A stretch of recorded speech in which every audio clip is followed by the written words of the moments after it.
Welcome, everybody, to the first installment of a new podcast series here at Bridgewater College, Athletes at Bridgewater.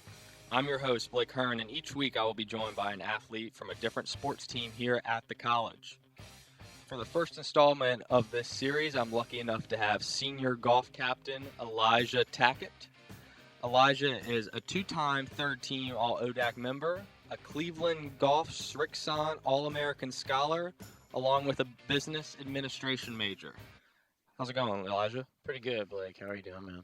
So, I want the viewers to understand that this show is very minimal on the stats and more of, I don't want to say boring, but things that the common viewer will not be able to understand and enjoy. This show will be much more personality-based and interesting stories about the athletes, more getting to know them.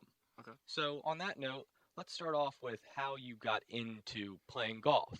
Because I would assume most of our listeners can agree with maybe going to a basketball camp when they were a kid or going to a baseball camp, a soccer camp, a lot of team sports camps. But with golf being an individual sport, how does one actually start playing?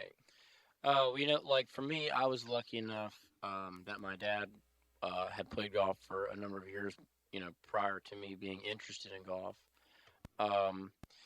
It's just so different because it's not one of those sports that you just go sign up for like recreationally. You don't just go sign up at the Parks and Rec and then you get drafted to a team and then you pay your $30 and you get to play baseball or whatever it is. Now every time you go out there you have to pay. Yeah, it's a much more expensive sport to play. Right. Yeah. So that's going to lead to a lot more people playing other sports and not that sport. So, my dad introduced it to me because, he was a banker and he was in the business world. And then my brother became interested in it by taking a field trip to a first tee program, which is like a golf camp, for those of you that don't know. And then I just became interested once they wanted to go out and play golf again. So it's just basically how I became interested in it. So when you're learning how to play golf with different sports, you kind of become good at one thing to say. So growing up, you can understand if you play basketball, you're better at shooting from the outside rather than playing down low. Or with baseball, you're going to be a pitcher because you can throw the ball fast, or you're going to be a hitter. But with golf, there's not really said positions like in a lot of team sports that you have to learn to master. Right. So explain to me how you have to balance your time, I would say, with how you would work on different aspects of golf, hitting from the tee box to then putting, and how do you choose which to do, and explain that to me. Okay, so for us at college here, we do stats, as you know. So we do stats.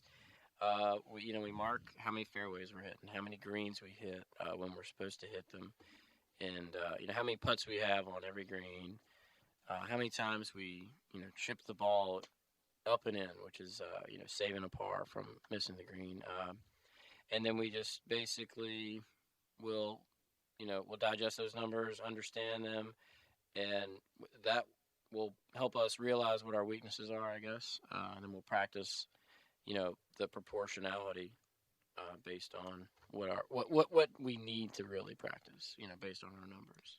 And so does the coach understand that each player has different needs, and maybe during right. I'm unfamiliar with this, with each practice it's not like every member is doing the same thing, because because some guys I would believe would be naturally better at one thing than another, and it would make more sense for them to work on their weaknesses. Just like with baseball and fielding or hitting or throwing, people are better at different facets of the game. Yeah, absolutely. So the coach understands that and recognizes that, and if you go to a practice with us, you'll see one guy over there hitting a driver on the range. You'll see one guy, chipping out of the, rough or something like that. Just people doing all sorts of things because everyone needs to work on different aspects. So, I'm correct in assuming you played golf in high school, correct? Right. Mm-hmm. And were you only a one-sport athlete, or did you play any other sports? I was a three-sport athlete. So, yeah, I played baseball and I wrestled. Okay, so you played baseball, which everyone knows is a heavily team sport, but wrestling's more individual, which Right. Yeah, it's similar to golf. Same. How is it similar to golf? It's similar to golf in ways like, well, you know, you're an individual wrestler and you wrestle for just yourself to represent your name.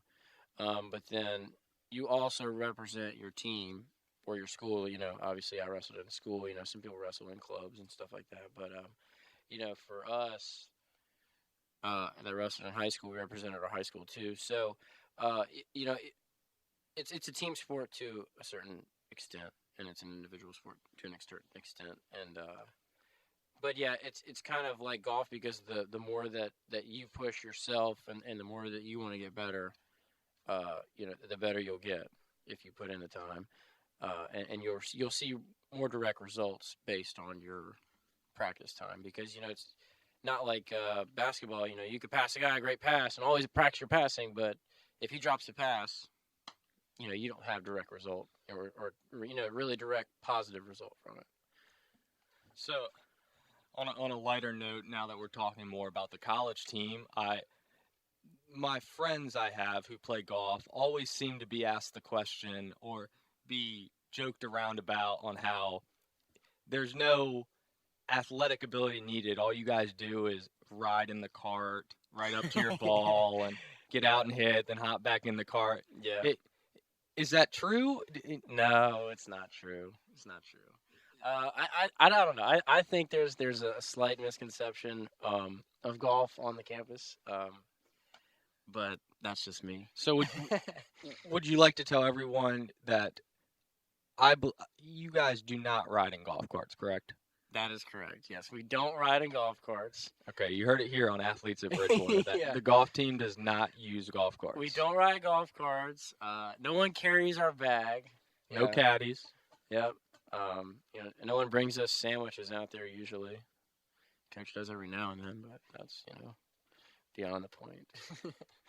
So, for someone, some of us do work out, by the way. Some of us. And do you think that helps your performance, or could someone who does not work out be as good as someone who does work out because of how intricate the game is?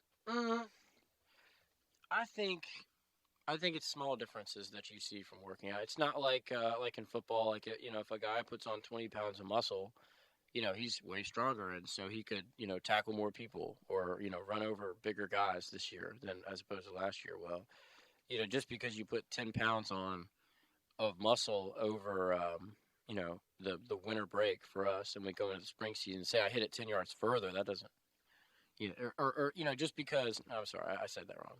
You know, just because I put 10 pounds of weight on doesn't mean I'm going to hit it 10 yards further. Okay. You know? Because golf, as I understand it, is a very technique-based sport. Right, yeah. So it doesn't necessarily correlate with, you know, weightlifting strength. Okay. Right. So, since now that we know that you've played many sports throughout your athletic career, not just related to golf, but has any one person given you a piece of advice that has really helped you either in sports or out of sports, or just both, if it applies to both? You know, I can't really say any one person. I would say I was lucky enough that my mom is super driven. I was also super fortunate to have like two of like my biggest, or two of like my closest relationships with coaches that I've ever had in high school were both like military men. So you know, I learned a lot of like, you know, good values from them. But I mean, as for like a certain piece of advice, no, I wouldn't. I mean, so just people who have instilled the value of hard work in you. Right? Yeah. Mm-hmm. Yeah, hard work. Yeah. Well, Elijah, before we head out today, we have one more humorous question to ask you. So I'm sure you've seen the movie Happy Gilmore. Have you ever attempted a Happy Gilmore swing? And if you have, how is it? It's harder than it looks, I guess. It's harder than it yeah, looks. it's harder than it looks. Yeah, I don't think my first one was very successful, and I don't think I'm too successful to this day. Okay. So, yeah. Well, everyone, that does it for the first episode of Athletes at Bridgewater. I'm your host, Blake Hearn, and thank you for listening.